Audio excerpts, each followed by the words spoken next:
नमः सिद्धेभ्यः। ॐ नमः सिद्धेभ्यः। ॐ नमः सिद्धेभ्यः। नमो अर्हन्ताणं नमो सिद्धाणं नमो आयरीयाणं नमो वत्सायाणं नमो लोये संवसाहुणं। जय बोलिए अनंतानंद सिद्ध परमेष्टि भगवान की जय। पंच परमेष्टि भगवान की जय। सिद्धांत शास्त्र की जय। मंगलाचरण। ईस सुरासुर मनुसिं वन्दिदं दोदघायिकममलं प्रणमामि वर्धमानं तीर्थं धम्मस्सकतारम् शेषे पुनतीर्थयरे ससंवसिते विशुद्धसद्भावे समनेयणाणदंसण चरित तव वीर्या यारे ते संवे समगं पत्तेगमेव पत्तेगं वन्दामि अवठन्ते अर्हन्ते मानुषे खेते किच्चार्हन्ताणं सिद्धाणं तहणं गणहराणम् अज्जावयवज्ञानं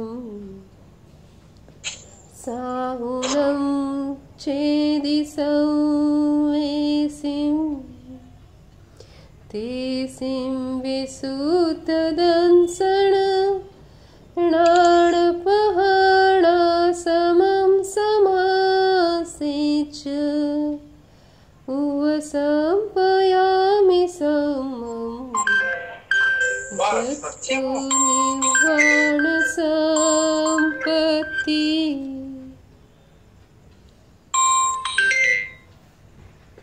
जय बोले आचार्य भगवान कुंद कुंद देव भगवान की जय। प्रवचन सार ग्रंथादिराज की जय।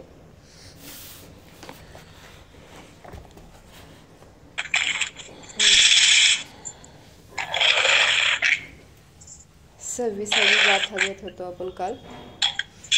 175 पेज नंबर, गाथा नंबर 26। संवगदो जिनवसहो संवेवियतज्ञया जगदियट्ठा णाणमयादो यजिनो विषयादो तस्य ते भणिदा।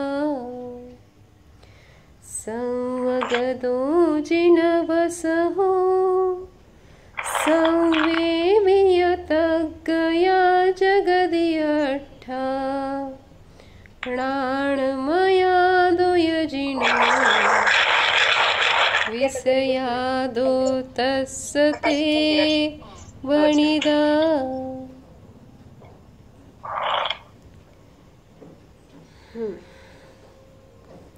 अन्वयार्थ जिनवसहो अर्थात जिनवर, संवगदो अर्थात सर्वगत किंवा सर्वज्ञ आहेत, व जगदी जगातील, संवेवियट्ठा म्हणजे सर्व पदार्थ, तज्ञया जिनवरगत भणिदा सांगितले आहेत। जिणो नाणमयादो कारण जिनेंद्र ज्ञानमय आहेत व ते पदार्थ तस्य विषयादो त्या जिनेंद्रांचे विषय आहेत। सांगितलं काय, जिनेंद्र भगवान ज्ञानमय आहेत, सर्वज्ञ आहेत। मग ज्ञानमय असल्यामुळे त्यांना सर्वगत, सर्वज्ञ, सर्वव्यापक म्हटले आहे व जगातील सर्व पदार्थ जिनेंद्रांच्या ज्ञानाचे विषय असल्यामुळे जिनेंद्रगत आहेत असे म्हटले आहे। मग सर्वगत ज्ञानमय भगवान सर्वगत काय सांगितलं बघा, केवळ ज्ञान 3 काळातील व 3 लोकातील सर्व द्रव्य व सर्व पर्यायांना जाणत असल्यामुळे ज्ञान सर्वगत म्हटले आहे। ज्ञान त्रिलोक व त्रिकालवर्ती सर्व पदार्थांमध्ये पोहोचले आहे। ज्ञानाला अगम्य प्रदेश, स्थान नाही, म्हणजे अगम्य म्हणजे जिथं पोहोचू शकत नाही असं। असं कोणतं स्थान नाही की जिथं ज्ञान पोहोचलेलं नाही। तर सांगितलं की 3 लोकांमध्ये आणि त्यांच्या 3 काळातील सर्व पर्यायांना जाणत आहे। ज्ञानाचा प्रचार संचार सर्वत्र आहे। ज्ञान जाणण्याच्या अपेक्षेने सर्वव्यापक आहे। अंधार असो, प्रकाश असो, गुप्त असो, प्रकट असो, सप्रदेशी असो, अप्रदेशी असो, ज्ञान सर्वाला स्पर्श करते। स्पर्श करते म्हणजे जाणते। ज्ञानाचा विषय नसणारी कोणतीही वस्तू जगामध्ये नाहीच। ज्ञानाची महिमा अगम्य आहे। या जगातील सर्वात सुंदर वस्तू ज्ञान आहे। बघा, एकदा एका गुरुकुलातील विद्यार्थ्यांची मनोवैज्ञानिक परीक्षा घेण्यासाठी गुरुजींनी शिष्यांना सांगितले की प्रत्येक विद्यार्थ्याने 15 मिनिट या पहाडाचे निरीक्षण करायचे व तेथे ज्याला जी वस्तू सुंदर दिसेल ती मला येऊन सांगायची। मग विद्यार्थ्यांनी पहाडाचे निरीक्षण केले।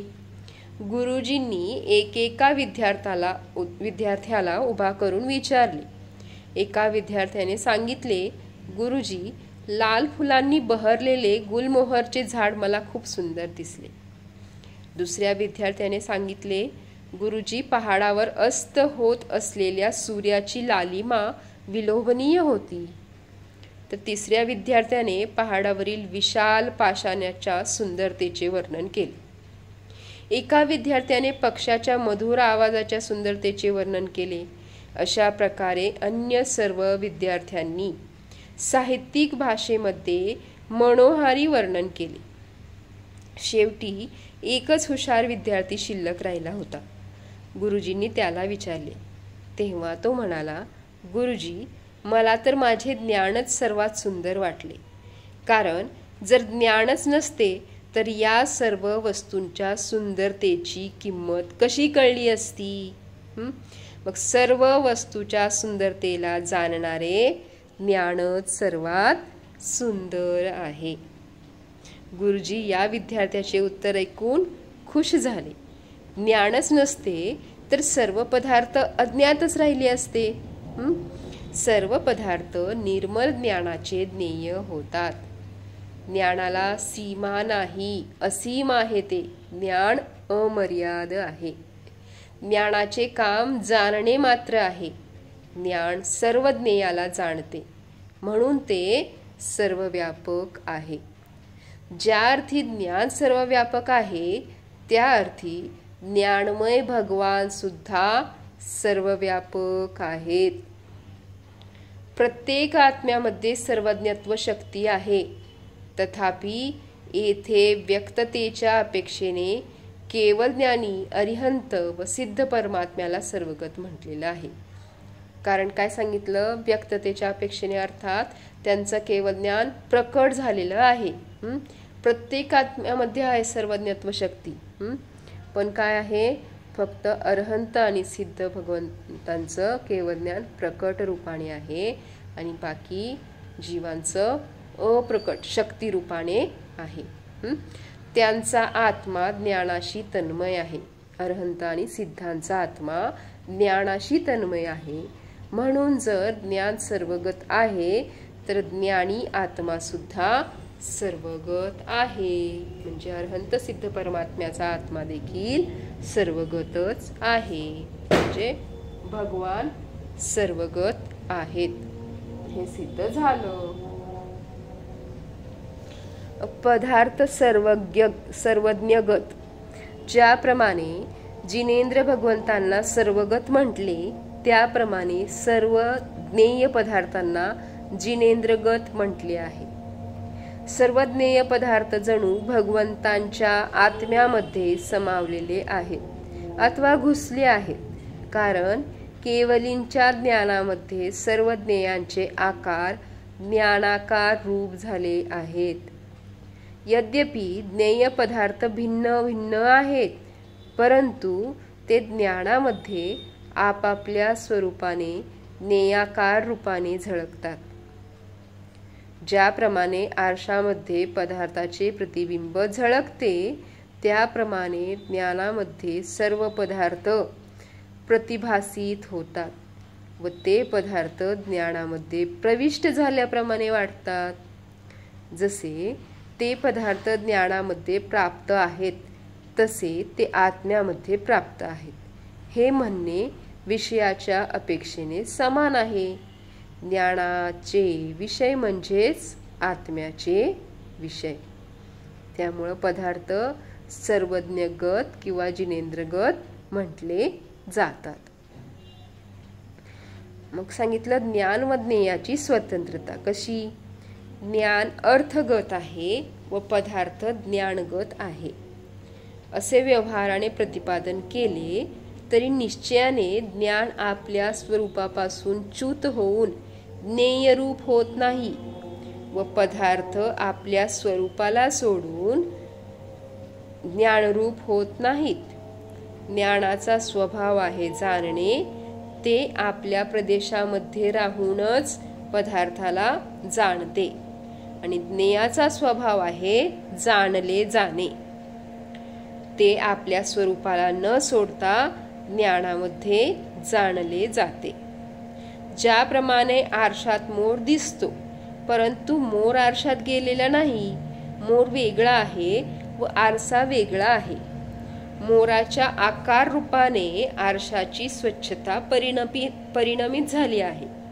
मग हे पाहून असे व्यवहाराने म्हटले जाते की आरशामध्ये मोर व्याप्त आहे अथवा आरशात मोर आहे. पण वास्तविक मोर आरसारूप होत नाही किंवा आरसा देखील मोररूप होत नाही. जर आरसा पदार्थ रूप होऊ लागला तर जेव्हा आरशामध्ये आग झळकू लागेल तेव्हा आरसा जळून जाईल, परंतु प्रत्यक्षात तसे होताना दिसत नाही.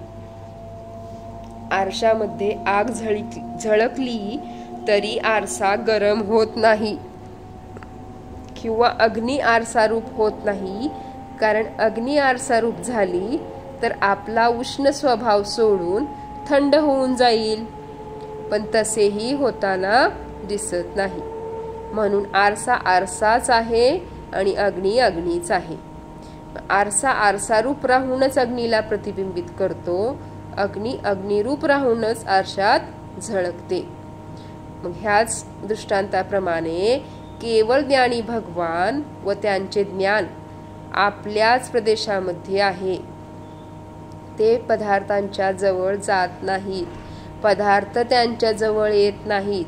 तथापि जाणण्याच्या अपेक्षेने असे म्हटले जाते की भगवान सर्वव्यापक सर्वगत आहेत व सर्व लोकालोक ज्ञेय रूपाने भगवंतामध्ये व्याप्त आहेत. केवळ ज्ञानाची निर्लेपता. केवळ ज्ञान सर्वगत असून सुद्धा अर्थात सर्व पदार्थांना जाणून सुद्धा पूर्ण निराकुल राहते, कारण केवली भगवान पराशी तन्मय होऊन त्याला जाणत नाहीत। एवढ्या तिन्ही लोकातील तिन्ही काळातील सर्व पदार्थांना त्यांच्या द्रव्यगुण पर्यायासहित जाणतायत, पण कशाशीही ते तन्मय होत नाहीत। त्यामुळे ती निराकुलता त्यांची कायम राहते। सकल ज्ञेय ज्ञायक तदपि निजानंद रसलीन। केवली भगवान सर्व ज्ञेय पदार्थांना जाणतायत, परंतु ते आपल्या आनंद रसामध्येच निज आत्मस्वरूपामध्येच लीन आहेत। ज्ञानाचे कार्य फक्त जाणणे आहे, रागद्वेष करणे ज्ञानाचे कार्य नाही। छद्मस्त संसारी जीव अज्ञानामुळे पराला इष्ट तरी किंवा अनिष्ट तरी मानून हे चांगले हे वाईट असे रागद्वेष विकल्प करतो। जे विकल्प करते ते वास्तविक ज्ञान नाही। जाणण्यामध्ये विशेष विकल्प आले नाहीत तर ते वास्तविक ज्ञान आहे। जर जाणताना ज्ञान स्वभावाशीच अन्याय केला तर ज्ञान स्वभावाचा अनुभव कसा होईल? ज्ञान दृष्टीशिवाय सहज सुखस्वरूप अमृताचा आस्वाद येऊ शकत नाही। ज्ञान स्वभावाची दृष्टी प्राप्त केली तर जीवनातील सर्वात उत्कृष्ट काम झाले म्हणून समजावे। दररोज वितराग प्रभूंचे दर्शन करताना त्यांचा आदर्श ग्रहण करावा। सर्वज्ञ प्रभू सर्वाला जाणून सुद्धा सर्वांपासून अलिप्त आहेत, निर्विकार आहेत, स्वतःमध्येच लीन आहेत। त्याप्रमाणे मला सुद्धा निर्विकार रूपाने जाणले पाहिजे। ही निर्विकारता या छद्मस्त अवस्थेमध्ये स्वतःला जाणले असताच येऊ शकते। पराला जाणले असता इष्ट अनिष्ट विकल्प होतात, म्हणून आपल्या ज्ञानाचा विषय एक ध्रुव ज्ञानानंद स्वभावी निज आत्माच बनवणे योग्य आहे। आपल्या परिणामांना निर्मळ बनविण्याचा प्रयत्न करावा। परिणामांच्या निर्मलतेसाठी द्रव्यदृष्टी स्थिर ठेवावी। ज्या शुद्धोपयोगाने अनुपम केवल ज्ञानाची प्राप्ती होती त्या शुद्धोपयोगाची भावना सतत करावी। काय सांगितलं की केवल ज्ञानाची निर्लेपता स्पष्ट केली इथे। केवल ज्ञान काय आहे की बाबा सर्व पदार्थांना जाणून सुद्धा निर्विकार निराकुल आहे। कारण केवली भगवान पराशी परद्रव्याशी तन्मय होत नाहीत, त्याच्यामध्ये इष्ट अनिष्ट बुद्धी त्यांना होत नाही, त्यामुळे राग द्वेषादी विभाव देखील होत नाहीत। ते काय करतात?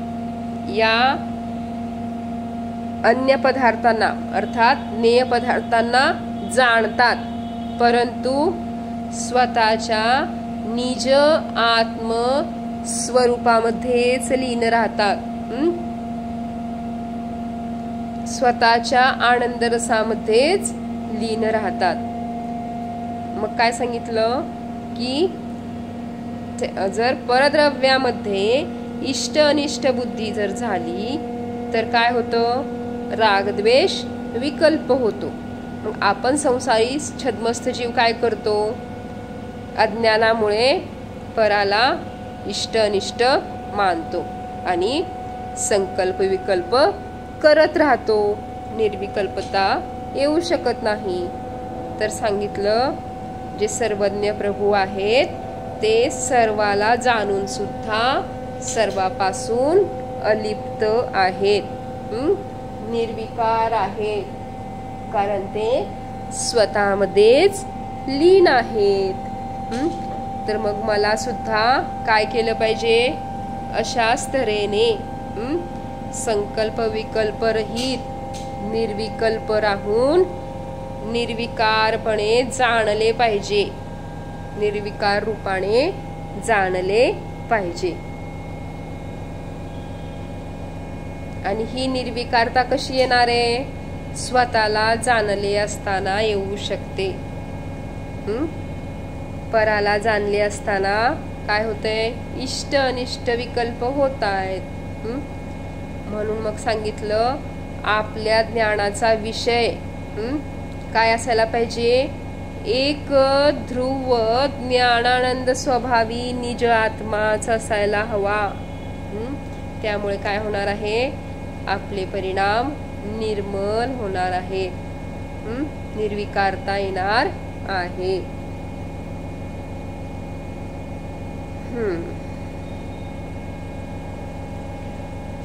सर्व द्रव्यांची स्वरूपनिष्ठता. ज्ञान आपल्या प्रदेशांना न सोडता सर्व लोकांमध्ये व्यापक आहे. हे ज्ञान माझे मलाच माझ्यापासून प्राप्त होते असे मानून ज्ञान स्वभावाला प्राप्त करण्याकरता बाह्य पदार्थ शोधण्याचा प्रयत्न करू नये. बाह्य पदार्थ त्याच्या स्वभावानुसार स्वाधीन आहेत असे जाणून त्यावरून दृष्टी हटवावी. जेव्हा ज्ञान स्वभाव स्वतः सर्वज्ञ स्वरूपाने प्रगट होतो तेव्हा संसारातील सर्व पदार्थ त्या ज्ञानामध्ये ज्ञात होतात. परंतु ते पदार्थ ज्ञानरूप झाले नाहीत. सर्व द्रव्ये स्वतंत्र आहेत. विश्व निश्चयाने आपल्या स्वतःच्या चतुष्टय रूप आहे. त्याचे द्रव्य, त्याचा गुण अथवा पर्याय त्याच्या बाहेर अन्य क्षेत्रामध्ये नाहीत. विश्वाचा एक अंश सुद्धा सर्वज्ञामध्ये गेला नाही तरी सुद्धा ज्ञानाच्या द्वारे व्यवहाराने विश्व जाणले जात आहे. सर्व द्रव्ये आपापल्या स्वरूपामध्ये निष्ठ आहेत. अशा प्रकारे ही गाथा ज्ञान व ज्ञेयाची स्वतंत्रता घोषित करते. वस्तू स्वभावच असा आहे म्हणून हे प्रसिद्ध आहे की ज्ञान ज्ञेयामध्ये गेले नाही आणि ज्ञेय ज्ञानामध्ये गेले नाहीत. ज्ञानाने आपल्या शक्तीने ज्ञेयाला जाणले व ज्ञेय आपल्या शक्तीने ज्ञानामध्ये जाणले गेले. अशा पद्धतीने सर्व द्रव्यांची स्वरूप निष्ठता सांगितली की ज्ञान स्वतंत्र आहे, ज्ञेय स्वतंत्र आहे. ज्ञेयामध्ये जात नाही आणि ज्ञेय ज्ञानामध्ये जात नाहीत.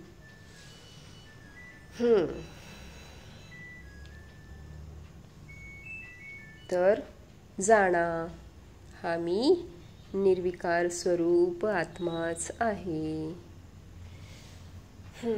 जेवले 24 भगवान की जय. जिनवाणी माता की जय. ज्या वाणी के ज्ञान से सूझे लोकालो सो वाणी मस्तक नमो सदा देत हूँ धूप. देव भजो अरहंत नित गुरु सेवो निर्ग्रंथ. दया धर्म पालो सदा यही मोक्ष का पंथ. जेवले सिद्धांत शास्त्र की जय.